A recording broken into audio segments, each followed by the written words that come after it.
Welcome to Become Who You Are podcast, a production of the John Paul II Renewal Center. I'm Jack Riggert, your host. I'm here with Thomas Hampson.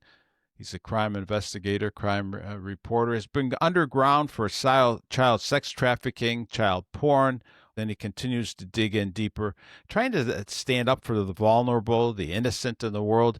He's been working on the troubling case of Jeffrey Epstein, not just to talk about Jeffrey Epstein, but to talk about the victims, to try to protect victims. Some of the most troubling, Tom, before I bring you on to me, and maybe you can, I'll throw this in your lap, are the lack of transparency. What follows from that makes it clear that the justice system, our justice system, can be used by those who have money, connections, can afford lawyers, for instance, who know how to get through loopholes, use legal tactics to hide their crimes. Creating this two-tier justice system that can be used to provide favors, empower people, can use those powers and those favors to get their own way. And I'm not just talking about Jeffrey Epstein's, but the prosecutors, the politicians, the so-called elites. I think about the January 6th defendants who were put in prison, treated inhumane ways, long stretches of solitary confinement, held without bail, right, held without trial, against our very laws of habeas corpus, for example, requiring the government to justify holding them or release them. Be transparent. What are you doing, right? Either charge me or not. And the vast majority of these detainees had no prior records. They're hardworking people, upstanding citizens who lost their income, their businesses in some cases, their homes, sometimes even their families. Some even lost their lives and committed suicide. So in Epstein's case, how many young women who should have had their whole lives in front of them, dreams of love and marriage, had those lives ruined by sexual abuse, by the trauma of being used by these powerful people? Where are they now, Tom? And who's standing up for them? And I think this is really what interests me about this Epstein case. This is part 3. So we can't rehash the whole thing. But as you're working on part 3, you made an interesting observation, and this is really where my intro on this two-tier justice system comes in. You talked about Keith, is it Ranieri? Ranieri, yeah. Let's talk a little bit about that. Just describe how this system can be used and abused, and maybe we can come up with a couple solutions for this.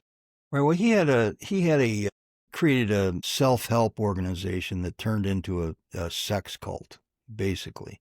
Now, this is Epstein you're talking about. This is Keith Ranieri. Okay, so yeah, let's clarify that again for our audience. So Keith Ranieri in this NXIVM group had created this sex cult and attracted vulnerable women to basically have sex with him and to pay him money and for helping them become more confident and more, I don't know, whatever, more able to deal with the world. And so he attracted a whole bunch of people, and he conned them out of their money. And there was, I think in total, there was something like 21 women who wound up getting restitution.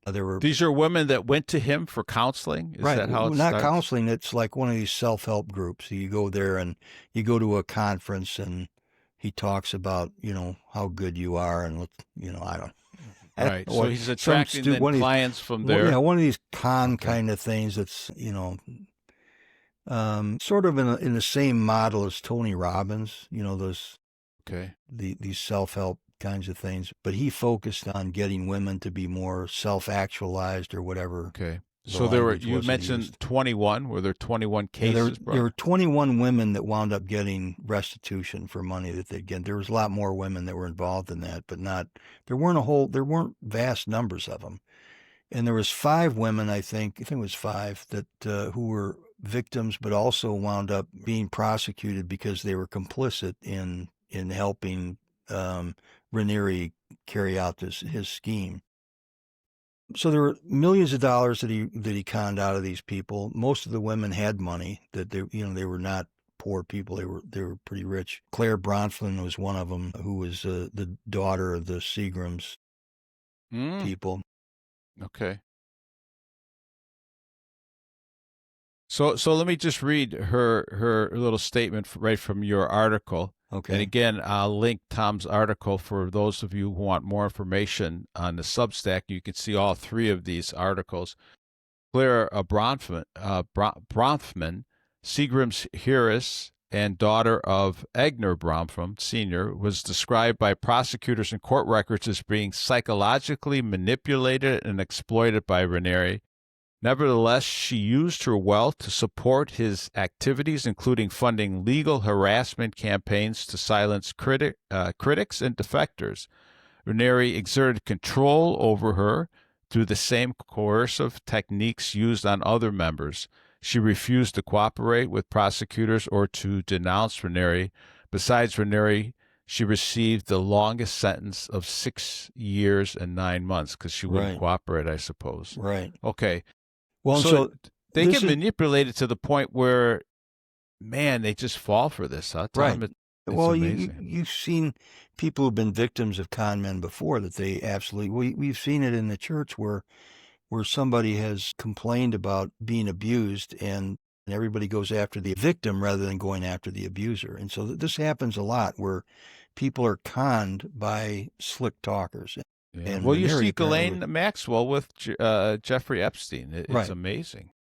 So here we have a case that involved dozens of women, certainly dozens of women, that he ripped off and he abused, he exploited. But it wasn't, there was one victim who was 15 years old. There was only one that was underage. And there were, multiple different kinds of charges that they filed against him. But they also charged him with a racketeer influence corrupt organization charge, a RICO action, which is a serious thing. Ranieri wound up getting 120 years in prison. That seems excessive to me, but I don't feel sorry for the guy because he's a total con man. Claire Bronfman was she got the second longest sentence. Most of the people got, 3 years or something. One of the women got two years probation, but they were still convicted. So they had the accomplices, who were also victims, were prosecuted. Ranieri was prosecuted. They were prosecuted for a RICO action. They had to provide restitution, or Ranieri did anyway. He had to provide restitution, and then he wound up being convicted right before Epstein was indicted. So it was right around the same time. Right at the same time, okay. And Ranieri was prosecuted in Brooklyn. Next door in Manhattan is where Epstein was prosecuted, and the charges for Epstein ranged for the period of 2002 to 2005. He had 2 victims that they included in his case, and there was no RICO charge. Now contrast this. The FBI reportedly interviewed at least 1,000 of Epstein's victims, at least 1,000.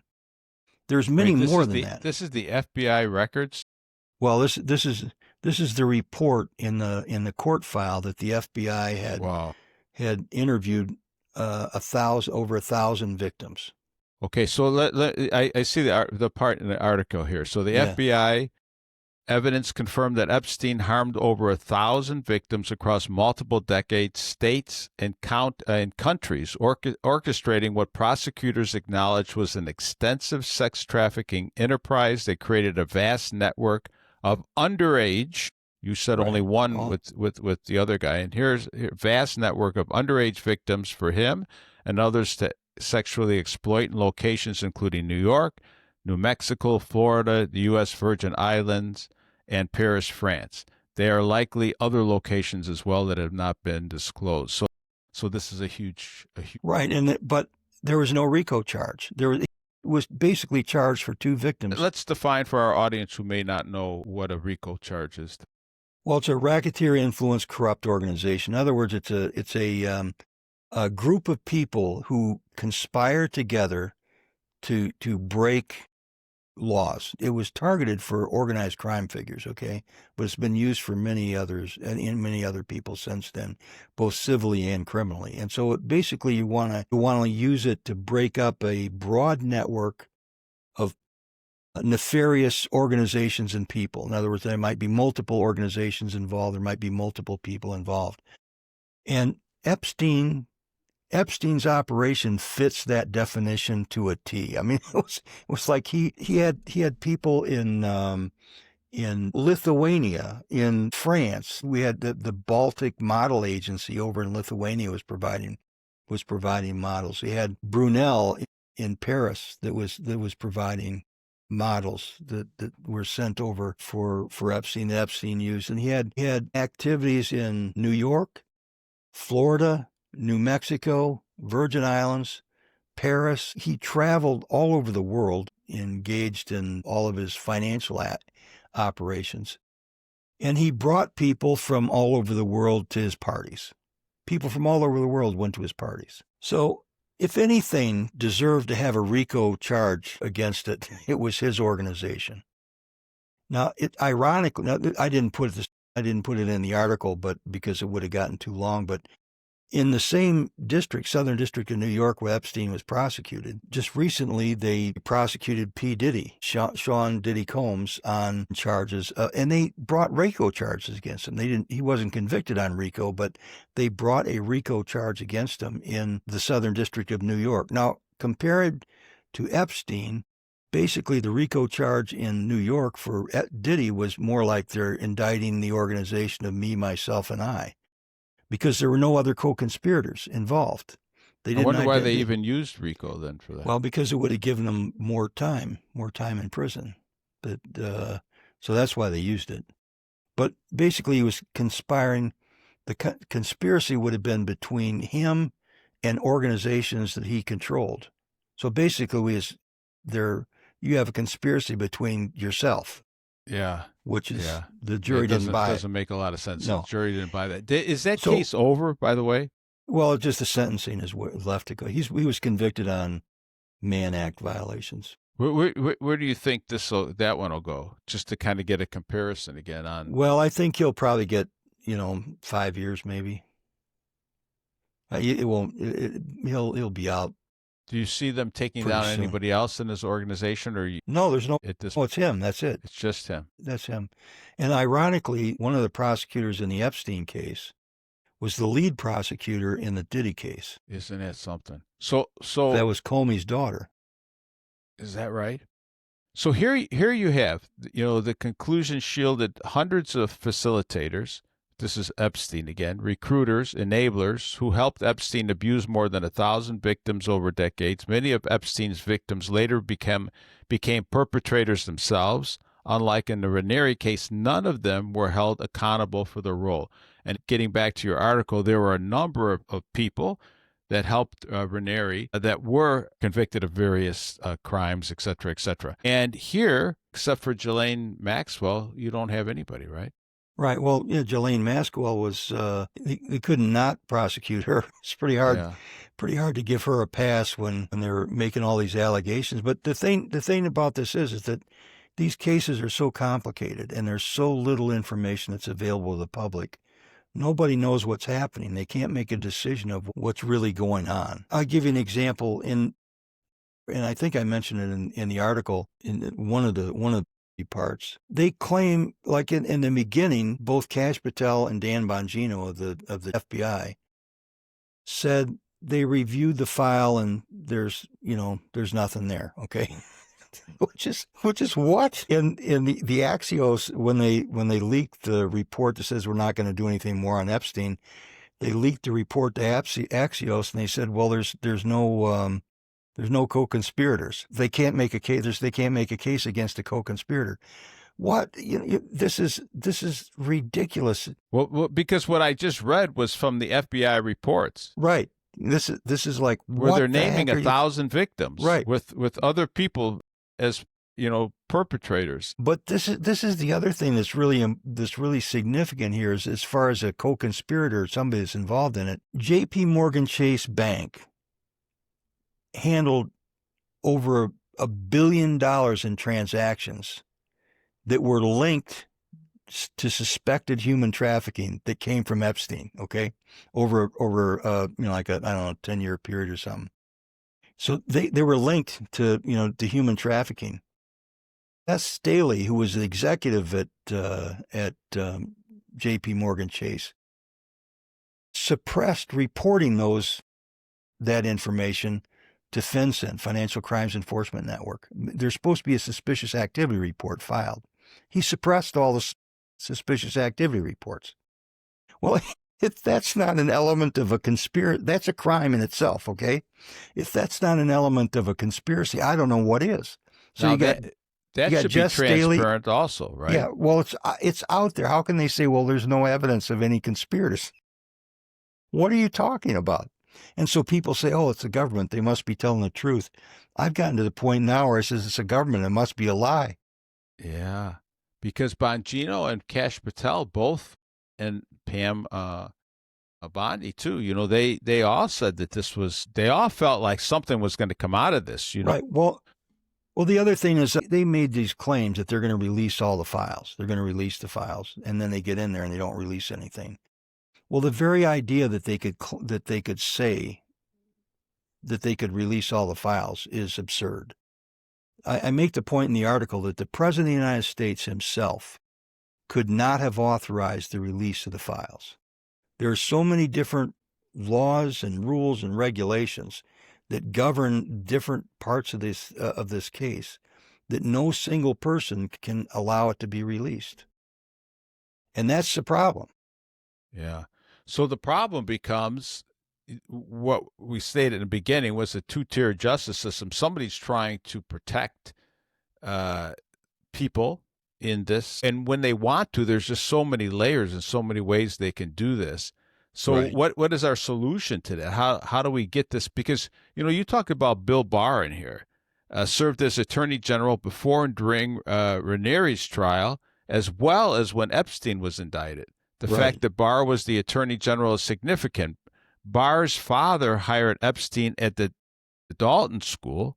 He was legal counselor at the CIA during the Church Committee's investigation and hearings, and he's closely connected to Jay Leftowitz, one of Epstein's attorneys and the architect of the NPA. So I don't want to get too much in the weeds there, Right. but Bill Barr would have known everything that was going on here. Of course. He should have had a lot of details, right? Well, he would have known right away that there's some. He was familiar with the Ranieri case. Barr is not a dumb man, okay? Anybody that has an insight into comparing Ranieri's case with Epstein's case can see, Ranieri's case is maybe down here in terms of the impact on society and the broadness of the conspiracy that he had. It's way down here. In terms of the conspiracy with Epstein, it's way up here. But he's out of sight in the prosecution. There was a lot of publicity, but he was really, in terms of the intensity of the prosecution, is pretty pathetically small. In the article, you talk about many, many different ways that we could bury these things, keep them secret. It's given too many people too much power to Right. suppress information that should be public. But why in this case? And again, I guess this is the big $1 million question. Why in this case are the Bill Barrs of the world and all of the other people not pursuing this? Why is, again, the FBI, the DOJ, why are they not more aggressively going after, trying to get to the bottom of this? Well, I think they're trying to protect the intelligence community, because I think the intelligence community knew all along what was going on. Yeah, so if we don't expose that and we just push it down, again, we ruin the trust with the American people, just like you said. Right. What's true anymore? Who's on our side anymore? The big danger, again, when we start to suppress this information, is we can create a 2-tier, 3-tier justice system. We can put certain people, political, go after Donald Trump, go after, again, these January 6th guys, many, many other things. And not expose any of that information, not even say why you're doing it, right? And just make something up. So at the end of the day, we have to be transparent. And this is really what your article gets to, especially Right. toward the end. So we don't have time to go into all of those things, but at the end, we have to come up with a solution. We have to simplify the government, like we talked about, make it smaller, make it more streamlined. These organizations and these layers of organizations that can bury this, it's just gets to be too much. Everybody's got a hand in this manipulation. And if you try to do the right thing, you got to fight other departments and judges in some cases, etc. Right. Well, even delaying information coming out is a victory by a lot of these organizations. If they can just delay things from coming out, and so you can spend years trying to get information that should be readily available under the Freedom of Information Act, but it's not. They use the Freedom of Information Act to suppress information as much as they do to provide it. And so, and here's where that two-tier system comes in, another angle on it. If I'm a millionaire or a billionaire, I hire attorneys that know these things, that know these loops, that can keep pushing this thing backwards until, we're all, the next problem comes, right? The next emergency comes up. And pretty soon I'm on the back burner. I wait till some other people get into office. I wait till that prosecutor is gone and has moved on to private practice or whatever. And I know that we can bury these things. And again, people with money, with connections, with power, and yet they're going to pull this little guy off the street for whatever petty crime that he did and throw the book at him. And this is really where you see, people almost just throw up their hands. These January 6th, again, these defendants, they never even had a criminal record, Tom. They were upholding citizens with jobs and families and etc. And yet we could throw the book at them, put them in prison, again, inhumane practices. And without bail. Without bail, which is against the law also. Right. So we just twist and distort the law to in those in those cases, the judges allowed that to happen. So if you think a judge is going to protect you from an overzealous prosecutor, you can think again, because it's been proven time and again that's not true. And so we can't trust anything that people are saying. Look at these claims, what's going on right now down in Texas, that all these legislators have fled from Texas to here to Illinois and to New York and other kind of places, and all the Democrats are saying, well, it's a threat to democracy. Well, it's such a joke. Illinois is the most gerrymandered state in the country. Here's Pritzker, huh? A district, a congressional district that goes all from one side of Illinois all the way to the other, and up again. Yeah. And there's another one that goes like this, looks like a bag of worms that's in there. It's like unbelievable. And so they make these claims that something is a threat to democracy when it isn't. And they don't. What the real threat to democracy is this secrecy that's going on in the government, the lack of transparency, the lack of accountability. One of the examples I had where in doing the research on Epstein, I looked up a deposition that Epstein took shortly after he left Bear Stearns. And he was deposed about some case. I can't remember exactly the details of it. It wasn't real significant in the article that I wrote. But the thing that struck me was they had blacked out areas on the deposition. And what was blacked out was the person conducting the deposition, who was an employee of the Security and Exchange Commission. So I couldn't, if I wanted to go back and check with somebody to find out, well, what about this case? I can't even find that out by looking at this deposition to say, John Jones is the one that did the deposition. He's the one that was handling the case. This is a public employee. This is a guy who works for us. He's paid with government money, and they're blacking out his name because they don't want anybody to know that he's the one that's conducting the investigation. This is outrageous. Yeah. So we have to figure out a way to make this transparent above the board. This is a big job. Can Trump and his organizations, the people that he put in place, I know they're trying to simplify things, Tom. Is it possible to simplify this to the point where transparency becomes the name of the game here when it's possible? We know there's times when cases are under investigation that you can't give out all the details. We get that. Right. But is there a point where we say things should be transparent? Is there a way, in other words, to make some system of laws that don't complicate it anymore, but decomplicate it and say these are the times that you can withhold records? Is that possible? Well, I think one of the things they got to do is, instead of passing, because if it's not, we're screwed. The first thing they have to do before passing new laws is to get rid of some of the laws that are already there. A lot of these laws that grant privacy on certain things need to be removed. One of the laws under the privacy rules is like victims can be anonymous. They can maintain anonymity in a case. That shouldn't happen. So if I'm a victim, something happens to me, I can what? I can You can be John Doe. okay. That shouldn't happen. Yeah. Because I mean, you would think just at the top, you think, well, yeah, I won't come forward unless my identification is protected. But on the other hand, if we don't do this, and again, becomes a paradox. If we don't do this, everybody will come after everybody, and they don't have to even say who they are. It's at some point, like you say in the article, there's always a victim in these crimes. Right. And these victims have to come forward. We have to know who they are. And maybe not right away, but certainly soon. So I can't just go after you, Tom, and just say this anonymous person is suing me. It can't be like that. In one of the cases with Epstein that I looked at, there were over 100 Jane Does. You can't have that. And these are all the victims that you're talking about? Yeah, they're all victims. Yeah, they're supposedly victims. But here's the other case. Virginia Giuffre, she was one who testified multiple times against Epstein and against Maxwell. She even filed a case against Dershowitz. Her name was Virginia Roberts, married name, and she recently committed suicide, maybe. But she wasn't just a victim. She also was a facilitator. She recruited other girls. She trained other girls. She did these kinds of things. So she wasn't,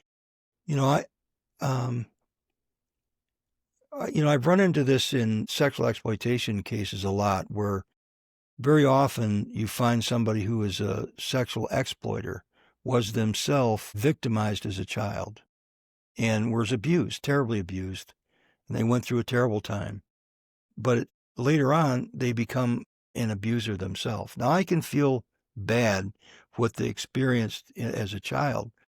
That shouldn't give them a pass for what they did as an adult, So that we're too easy on these people in terms of personal responsibility. So if a victim comes in and says, maybe they are a total victim, there's nothing that they did, there's no additional responsibilities they have, that doesn't mean that they should be anonymous, because we have to be able to check to make sure that their story is true. If there's reason for them to be anonymous, let them be anonymous in the future, not when they're dealing with the case. You can get people in witness protection programs. We've done this. You can just really give them a new identity and give them a new life somewhere else if they want to start over. But you can't allow somebody to retain the life that they have and be able to testify anonymously against somebody because there's no check on them. It's like you're trying to investigate a ghost. You can't confirm information if that's the case. Yeah. You can say anything. Anonymously, you can say anything. Yeah. I suppose there has to be some point of some protection, at least initially, right? Age, of course, for underage people. Yes. But will people still come forward, Tom, if there isn't any protection? I guess they're going to have to. Right? Well, if they're a victim of a crime, they have to. We used to get the people who are most in danger, people that testify against organized crime groups, okay? And we used to convince people to cooperate in our investigations against organized crime. But you have to work with them. You can't just do it, we'll let you testify anonymously. Even an anonymous person testifying against organized crime is terrified, because they're terrified that somebody's going to recognize them and know who they are, which they would. So what the anonymity does is prevent people who know that person from saying, "Wait a minute, this is not true." Do you know what I mean? It's like if all of a sudden, it is a tough spot, though, isn't it, Tom? I mean, it seems to be a tough spot. Well, we need better investigators. That's the problem. Yeah. But I mean, it puts a person in a tough spot. I mean, if I'm going to, push back on somebody like Epstein, somebody with power, I could be taking my life into my own hands, right? I mean, these are not easy things that we're talking about. Well, I remember, what was it in the mid-70s, we looked it up, that there were 15,000 lawyers in one zip code in Chicago. And in the entire city of Chicago, there are only 2,000 investigators to investigate 250,000 Class 1 crimes. So, you look at that. There's something terribly wrong with our priority when we hire 15,000 lawyers, and if you want to, and in dealing with criminal things, you've got 2,000 detectives, and not all of those are real good either. I mean, a lot of times there can be some pretty terrible investigators out there. Yeah. There's a lot of good ones too. We need a lot more good ones, and there aren't nearly enough now. There's only 700 FBI agents in the world. Well, you wonder if somebody's picking up a case like Epstein and wants to push this through.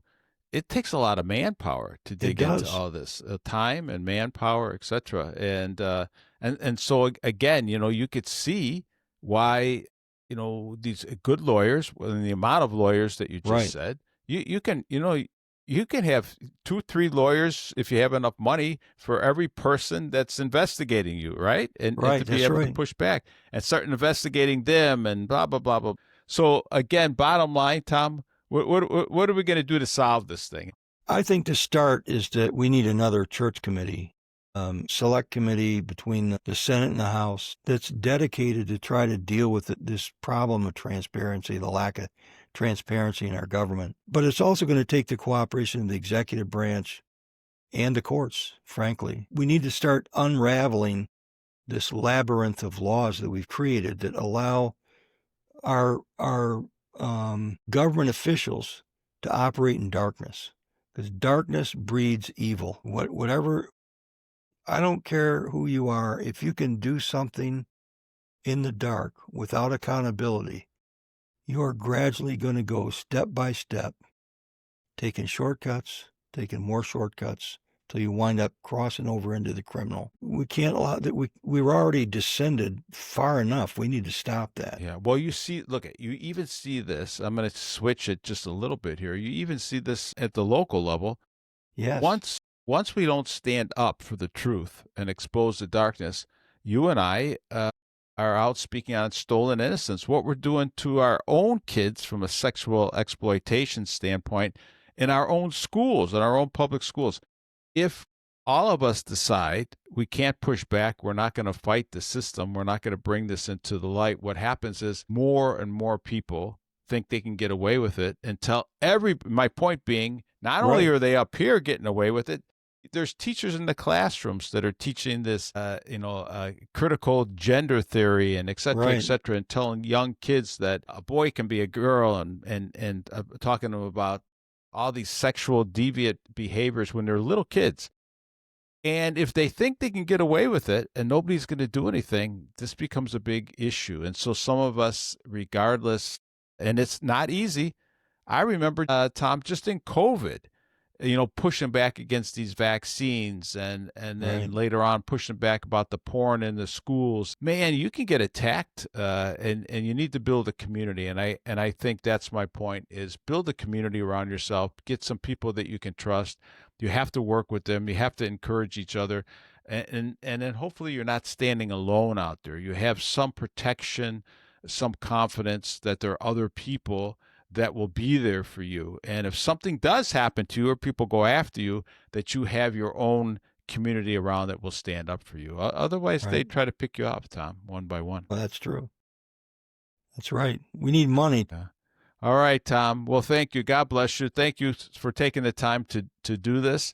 Everybody go to Tom's Substack. I'll have the link in the show notes. You can get all the information there with the articles. And in the meantime, stand up for what's true, good, and beautiful.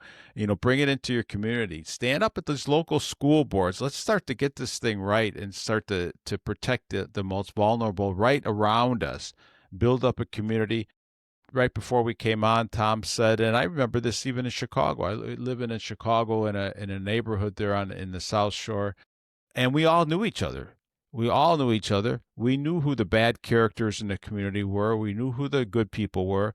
We watched out for one another. And with all the way from the social media and these big tech companies and AI, we're going to have to realize Tom, that we have to build communities up again. We have to build up personal relationships, get off those phones, whether it's in churches or wherever you decide to do it. Find associations, belong to those associations, spend less time on social media, and spend those same hours getting to actually know real people. And you'll be exposing yourself at that point, Tom. When I go into the darkness, when I'm a young guy, say, looking at pornography and going down to my basement, et cetera, you can go to some dark places. Right. It's only when you're exposing yourself to the truth, to the light, that you become a better person and build up other people. It's not easy. They crucified Jesus. You can expect, some pushback if you're trying to do the right thing. Even Jesus said, "Go out by twos." Yes. Yeah. Don't go alone. Hopefully armed. Yes. Thanks, All everyone. right. Thanks for joining us. We'll talk to you again soon. Bye-bye. Bye.